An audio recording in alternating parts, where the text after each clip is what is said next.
Season 5, Episode 8, The Lost Treasure of Griffonstone. I was expecting one of two things. One being Daring Do, and the other being Gilda. Be prepared to look at me funny, but this is my favorite episode in the show, bar none. I'm not even a Gilda fanboy. I've never finished Griffin the Brush Off. So why? You know what this means?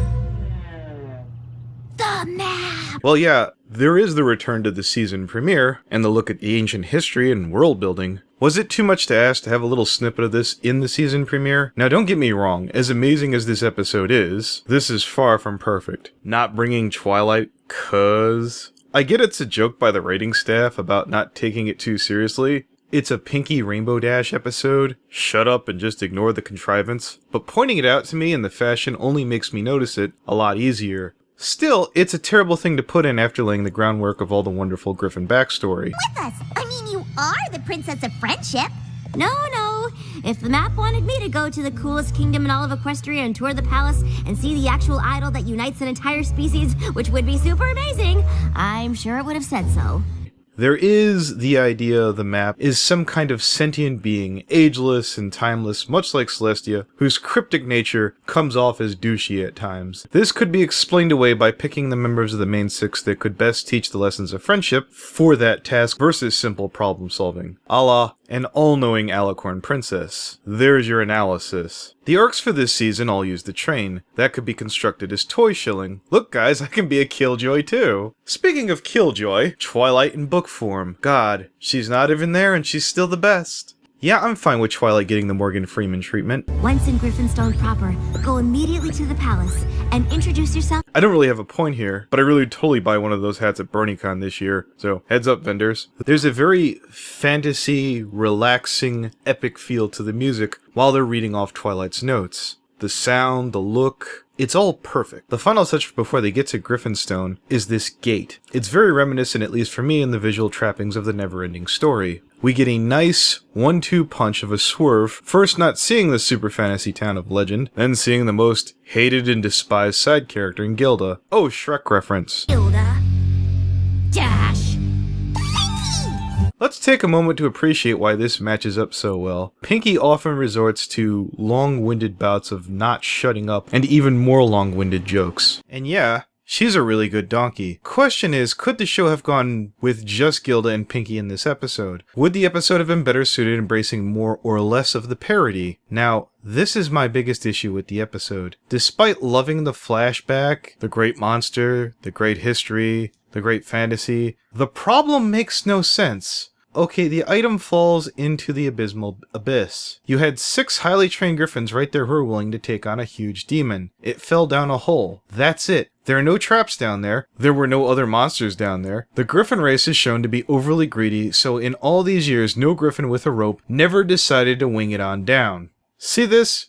I mean, yeah, I get what happened to Rainbow Dash, but the whole reason this whole thing fell apart as Rainbow bought a shoddy rope. So presumably for decades, preventing the artifact from being recovered was someone with enough guts? 2, a rope. If the way down the abyss had been booby-trapped or at least as dangerous as the obstacle course that Rainbow Dash had in The Best Pet Wins, you know, a place where Rainbow Dash hangs out for fun, which would have made total sense that someone as specific as Rainbow Dash would have been necessary, unless Pinky's literally so fat the updraft can't push her up. Oh my god, I figured it out. Griffonstone was literally saved by Pinky's obesity, and we're never gonna show death on the show. Go f*** yourself, Megan.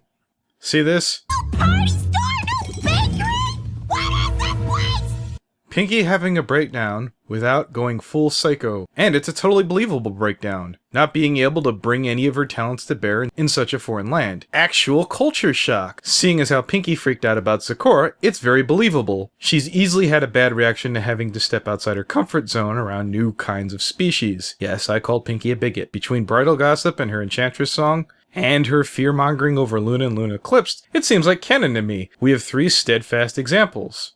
Wow. I don't need to see that again. Where was that during bridal gossip? Did you see that?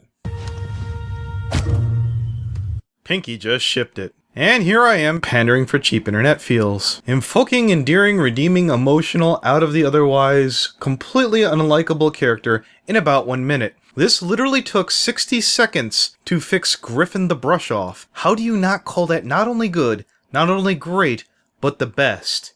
Not just redeemable, but keeping the character what she was. Rainbow Dash and Gilda right here are complete and total jerks. And they're never more lovable just the way they are. See this? I want to point this out there for all the trolls on the web. There's a way to be a lovable ass. This is how you do it. Take notes. Again. Don't tell me.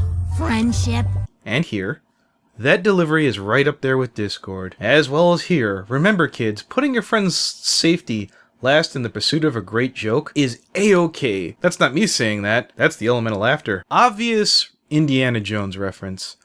I'd actually call this the more compelling example. In The Last Crusade, Indy has his father to talk him into making the right choice. Gilda has to literally choose between her estranged friend and her culture. This is deeply rooted in learned behavior, so when the gesture comes, Gilda picking her friend over a would-be MacGuffin, it means something. It only took 5 goddamn seasons, but the show went with the message of friendship over the magical fix-it-all item. And it's with Gilda! Think about that. Do you see Trixie saving anyone? How about Diamond Tiara, Silver Spoons? Discord? Gilda of all goddamn people saves the day. I'm floored. The idol! You're more important to me than some dumb chunk of gold. They even left the door open to come back, since obviously Gilda is gonna stumble along the way. I mean, seriously, this is her first day on Team Friendship in a town full of people who are gonna fight the Friendship Manifesto tooth and nail. Right here, right now, I like this direction. While it's not perfect, it might lead to perfection. See you next time.